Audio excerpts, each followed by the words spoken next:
The headlines tonight: Euro MPs' new headsets play the sound of screaming women. Brian Ferry bath mat poisonous, say lab. And bouncing elephantiasis woman destroys central Portsmouth. Those are the headlines. Happy now?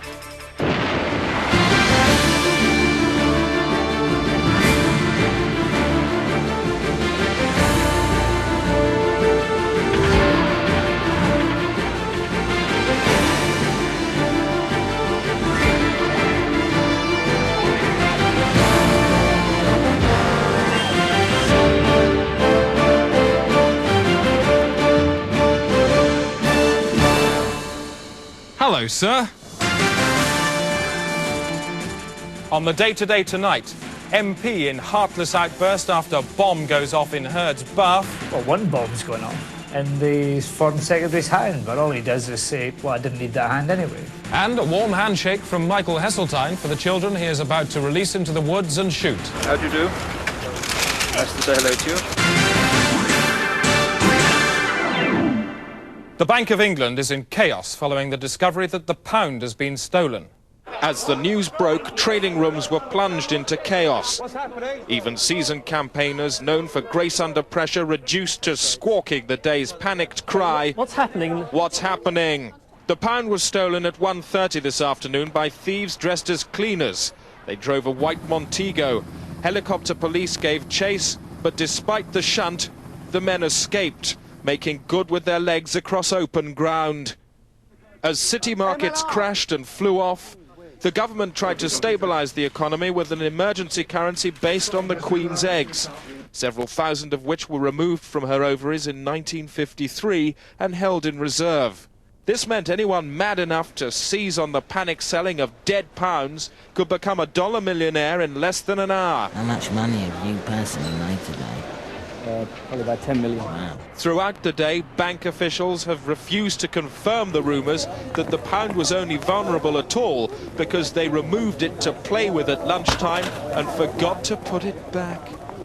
Later tonight, we'll be asking Malcolm Rifkin for his view and asking him why he likes pulling the legs off live dogs and shooting foreign policemen. The DayToday Homicide News. I'm Alan Partridge. Hello. Rally driving. The championships start tonight, but here's what I got up to this morning. Hi, you join me with Susie Herper, one of this Britain's top lady rally drivers. Susie, you're going to be subjecting me to some atrocious punishment. What's that? Well, I'm going to take you around the course that I won the rally on recently. Right, fantastic. And the stickers, what are the stickers for? Advertising. It's as simple as that. Yeah. Really is that simple. Before we go around the course, just to explain, this is a modern camera that will be watching all my facial movements. It's the size of a slim Panatella cigar. One more thing, it's a great model, it goes like a bomb, and the car's not bad either. Come on, let's go burn some rubber. I see you quite, oh, hey, hey, spunky lady. Hence the bumpiness. Yeah, certainly know how to handle this bitch. You keep her in line. I like it. It's good. You take another scruff of the neck and you let it know who's the queen. The car's the bitch. You're the queen and I like it.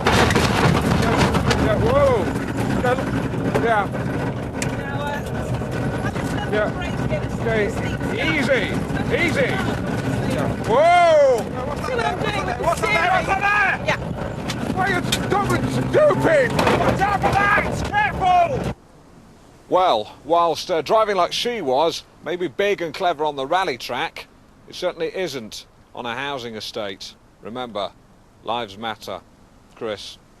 It's been revealed that the junior Treasury Minister, Michael Portillo, carries a sawn-off shotgun to constituency meetings, corners children in parks and chews their cheeks, and has frequent sexual intercourse with stray animals, claiming, as long as it's got a backbone, I'll do it. That story we reported last week and have since discovered it to be untrue. Paul Boteng. Do you feel that young people are taking the right cues from their culture? I think young people make a contribution and indeed form the culture in which they live and in which we all live. How do you feel about some of the more dangerous elements of their cultural melee? I don't know what you mean by their more dangerous elements. We're talking bang. I'm talking guns. I'm talking about people like Uzi MC, the Blood Rap movement, Herman the Tosser. How do you feel when young people are presented with the sort of stuff that they're churning out? I think it's rather sad. When somebody listens to Herman the Tosser? And I think that there are very many young people who are turned off by that violence, by that sexism, by that racism, and by that homophobia. Are you levelling all those accusations at Herman the Tosser? No, I'm not. Herman the Tosser is not someone who has invaded my own particular consciousness. And although clearly he has invaded yours, it is a concern of yours. It sounds to me rather. It sounds to me too. It sounds to me rather. And it sounds to me too. Rather an unpleasant name, but he may be a delightful and inoffensive person.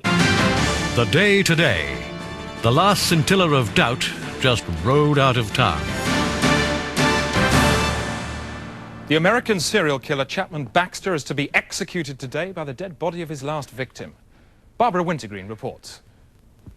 Florida State Penitentiary and killer Chapman Baxter has dug deep into his past for tomorrow's execution ceremony.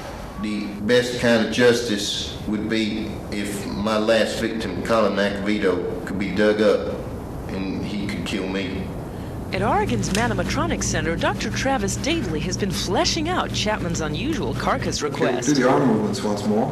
Coffin Boffin Travis has undertaken to manometrize Colin Acvito, the man who Baxter blasted in the past. He's even helping him to speak from the grave. There's three sample voices. The first one is a kind of generic voice. Justice. The second one is Martin Sheen. Justice. And the third one, it's my favorite, Louis Armstrong. Justice. All of America is electrified by this vigilante victim. He's appeared in a cavalcade of front covers and chat shows and has squeezed new life into fruit juice ads. Zangiest fruit juice you've ever tasted. Then there ain't no. Justice.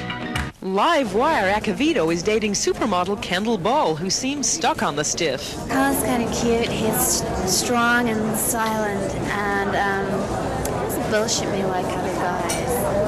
Do you get to spend a lot of time alone together? Well, no, because Travis is always with us, but I kind of like it that way. I've got this little dream whereby there's a whole village of reanimated corpses, and if you like, a kind of control tower in the center of that village with a bank of monitors, and I control all the corpses. Why use corpses? Why not normal people? Why don't you just leave things the way they are? Because normal people, because I wouldn't have my tower. I want a tower. The day of justice, and Baxter gets to renew his acquaintance with a body of evidence. In whose voice do you wish justice to be done? Martin Sheen. Thank you very much. You may proceed. Colin needs a few moments to decompose himself before delivering a stiff charge to Baxter. Justice.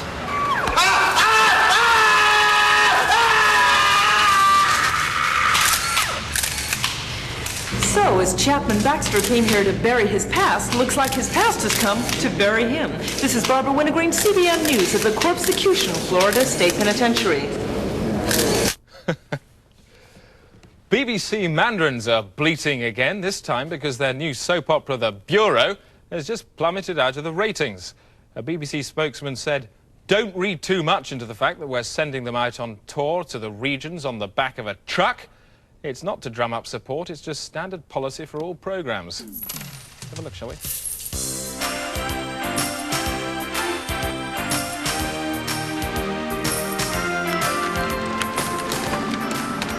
Maria?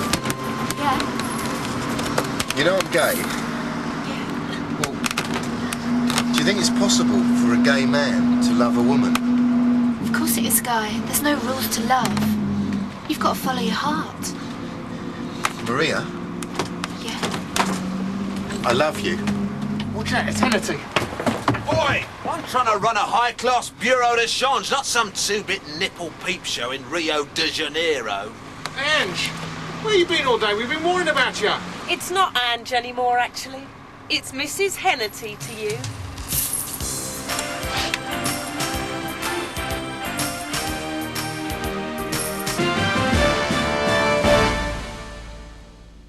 a cat meows, a horse neighs, a lion roars, a bird sings, a snake hisses, a human barks.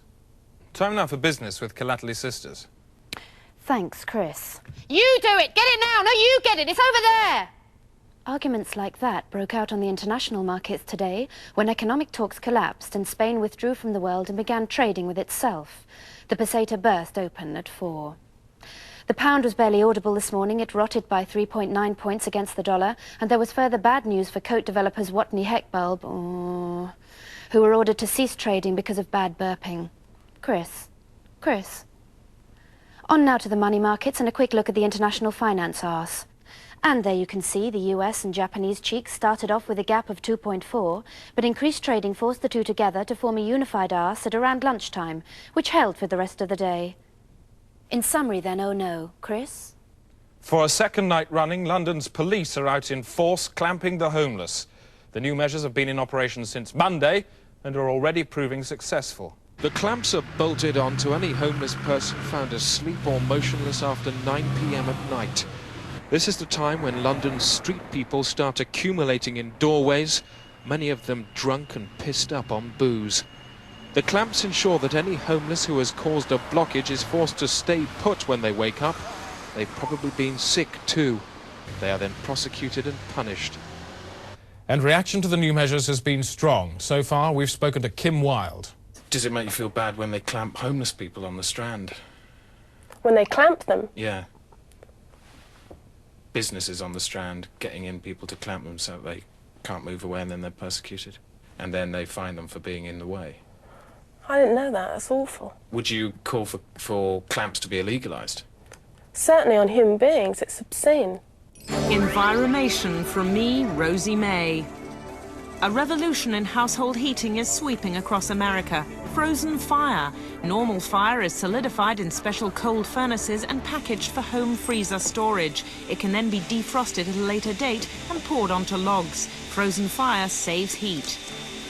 The echo from the nuclear bomb which destroyed Hiroshima is set to devastate the city again. Half of the original blast has ricocheted off Jupiter and will strike Japan in 2041. It's not yet known whether the city will be evacuated. I'm Rosie May. Tread not on the forest leaves, for you tread on my face. Today is the anniversary of 1944. People did different things then and lived different lives. This day-to-day reminiscence package features contemporary memories and footage from a time when a 5-speed, 3-litre Ford Capri was the stuff of a madman's dreams. What was the food situation like in those days? Oh, it was dreadful. Of course it was dreadful. Sometimes we even had to eat bits of the house, bricks, and the mortar was tastier than the actual bricks because, I mean, after all, it had been mixed up once, and so you could mix it up again. We used to try to get it off other people's houses, of course, first, and houses that had been bombed and broken down. But sometimes you had to eat your own house, and it was better to find yourself without a house than without food. Electricity was very, very expensive, but you had to have a light of some kind, so we had perhaps, I don't know, we thought it was quite a good idea. You see, babies have such a lot of energy. They're always on the go. So we used to connect the house to a baby, and that used to keep the lights going. I don't remember much about 1945 because that was the year, that was my hibernation year. Can I have your name? Robert Vickery. You'd go and get your ticket and find out when you had to hibernate, and then you'd be given just a few weeks to get yourself organised. And, you know, you knew you had to keep going. We got into a box and curled up, and you went to sleep. It was our bit of the war effort, really, to keep ourselves out of the way. Well, during the war, everybody was called up to be in the war cabinet, and I was called up to be the foreign secretary for a month. So there I was in meetings and having to express opinions, and I had to travel abroad. I went over to France and I met the French foreign minister, and he was really quite impressed because my French really was rather good. So we had conversations with me understanding everything he said and answering him, but whether I answered him properly, I don't know. This is the day-to-day. Still to come, controversy over new Treasury appointment. I'm sick to death of this. All I ever get, Treasury, Treasury, Treasury. That's all I ever hear. I'm sick of it. I've had enough. Just all of you, f*** off. And new anti-shoplifting measures for a B&Q store in Bracknell. If I catch anybody stealing anything from the shop, then I shoot him through the mouth with this.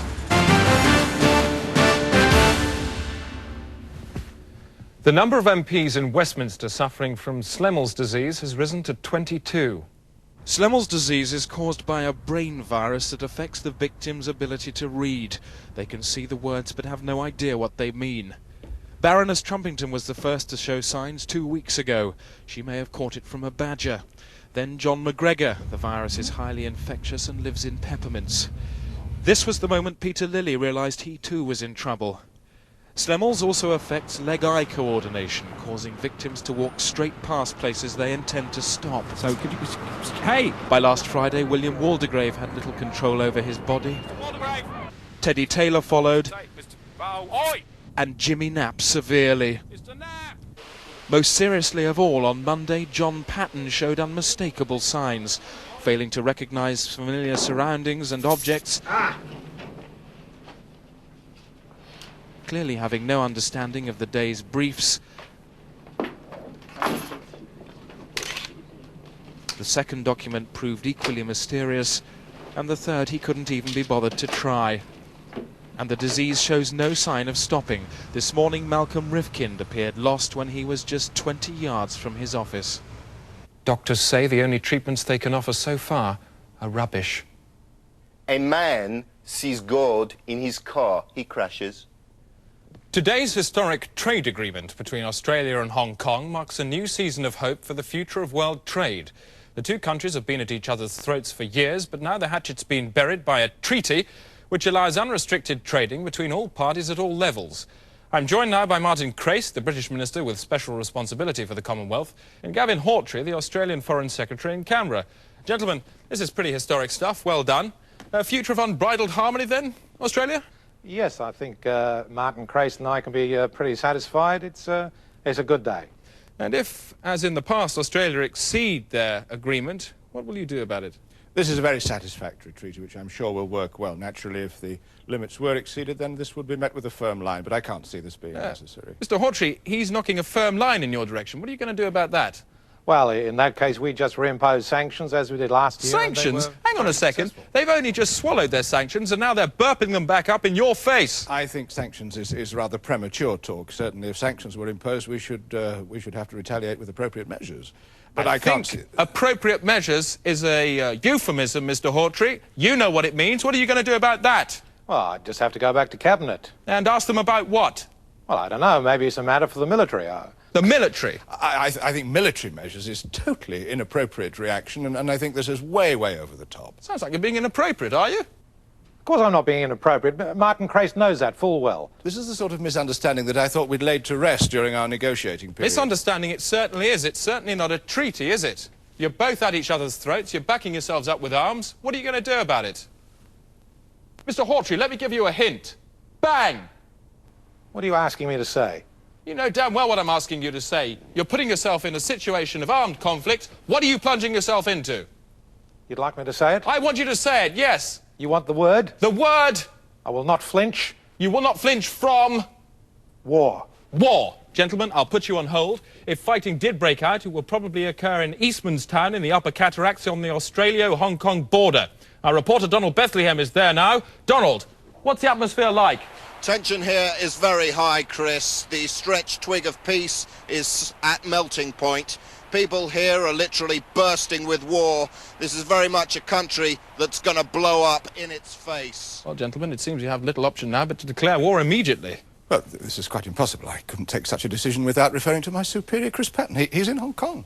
Good, because he's on the line now via satellite. Mr. Patton, what do you think of the idea of a war now? I'll take that as a yes. Very well, it's war. War it is. That's it, Chris. It's war. War has broken out. This is a war. That's it. Yes, it's war. From now on, the Day-Today will be providing the most immediate coverage of any war ever fought. On the front line and in your face, Donald Bethlehem. Standing by, Douglas Hurd. The Day-Today smart bombs have nose-mounted cameras. This is Smart Bomb Stephen, and that is Susanna Gekelois. I'll be reporting from inside the fight. Like some crazy Trojan. And keeping an eye on everything that's going on out there at the Day-Today news pipe, Douglas Trox. Chris. But first, the weather from Sylvester Stewart. And now the weather, starting in the southeast, where the sun should plop through after a dull start, a bit like having your hand sewn back on after a farming accident. Let's revolve the weather collar now, 70 degrees to the Midlands, where I was first bereaved. And there'll be a large cack of heavy cloud covering the area, but it should stay dry enough for you to dance outside until our Lord Beelzebub calls upon us. Now, if we rotate the throat circle back to the West Country, and you can see there'll be several gits of bad weather across most of the sky. Some rain, but no more severe than soft porn. In summary then, and that's all the weather. Back to the war, and on the front line in Eastman's Town, our reporter Donald Bethlehem. Donald, what's the latest? As I swilled the last traces of toothpaste from my mouth this morning, a soldier's head flew past the window, shouting the word victory. Seems to be a lot of action behind you there. Have you seen any fighting yourself? Today I saw an old woman on the ground. She was lying in a pool of her own tomatoes. Thank you, Donald. Earlier today, I've been down among the fighting myself. This is my report. There's something about the way these people move that tells you they are a nation at war. Look into their eyes and you can read the words, "I have a reservation at the restaurant of death." It's a messy bistro with a bad name for soiling its customers' clothes. We've seen only one napkin in 4 days. The people here are confused, spending most of their time running about like idiots. Earlier today, we met a family who, thanks to this war, now have no home. A war which they feel anyway has nothing to do with them. This is not our war. We are being forced to swallow the rotten egg of an angry political goose. That boy is now a war orphan. One more victim of what they call here the desert confetti. I have a child about his age myself. When I phoned him 10 minutes ago, I told him to move out of the house to make room for his new brother. Back live now. Progress on the Day-Today smart bomb. Jonathan, get rid of Hurd. Thanks. Well, as you can see, Chris, there's the missile cruising about 2,000 per second, trying to locate the target, the soldier it's aimed at. There's the soldier. It goes in through the mouth there, down the esophagus, into the stomach. There's the explosion. Absolutely bang. That's the Day-Today, bringing you another tear on the face of the world's mother. Alan, sport. Thanks, Chris. And now some late-night soccer results. I'm Alan Partridge. This is Division 2. Hull Paragraph 5, Portsmouth Bubblejet 1. Sheffield Hysterical 3, Chunky Norwich 1. Richmond Arithmetic versus Nottingham Marjorie match postponed due to bent pitch. Good night.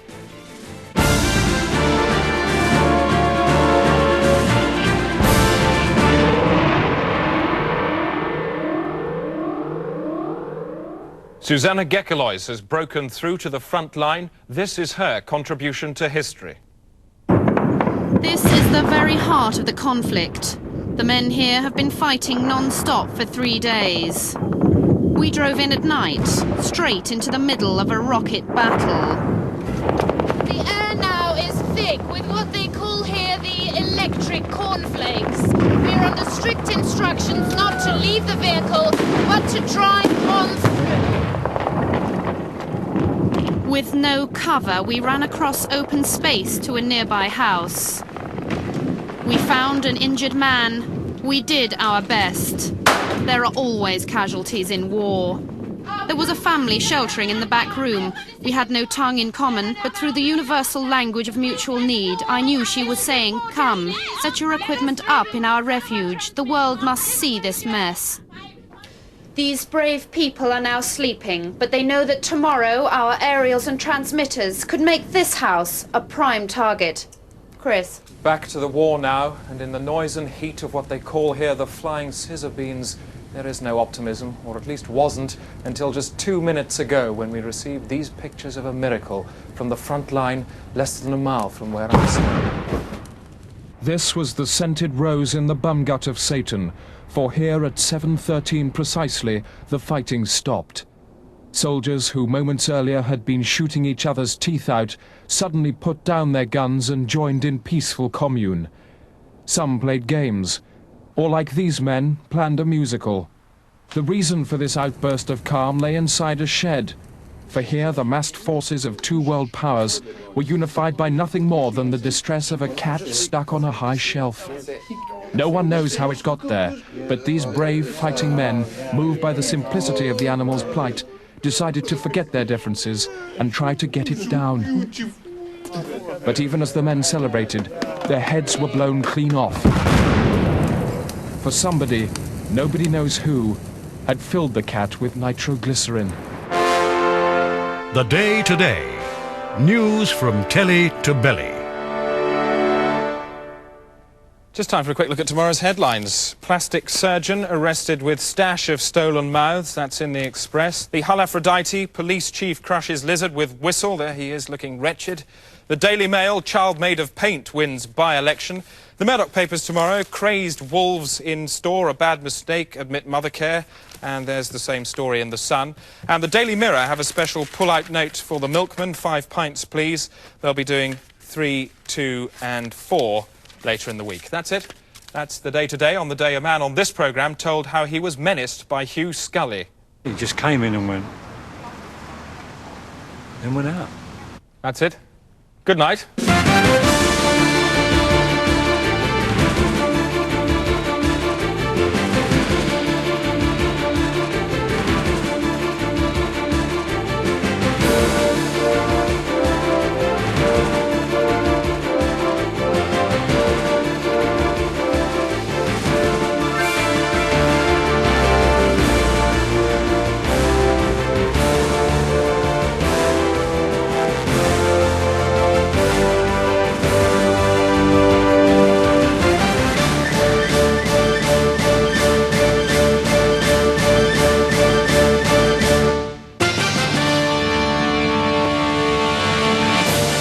Available from now on commercial video.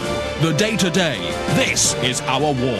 Featuring the men and women who sacrificed themselves at the altar of fact and the beat of over 1,000 pop classics.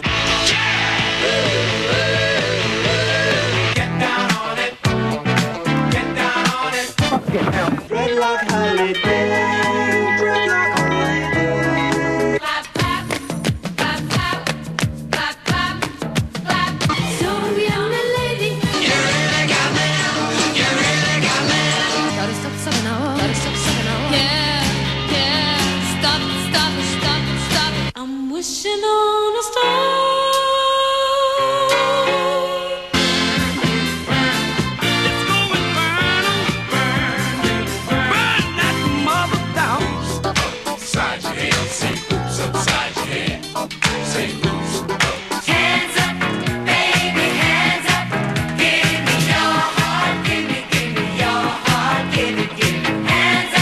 The Day Today, This Is Our War. Bang after bang after bang after bang.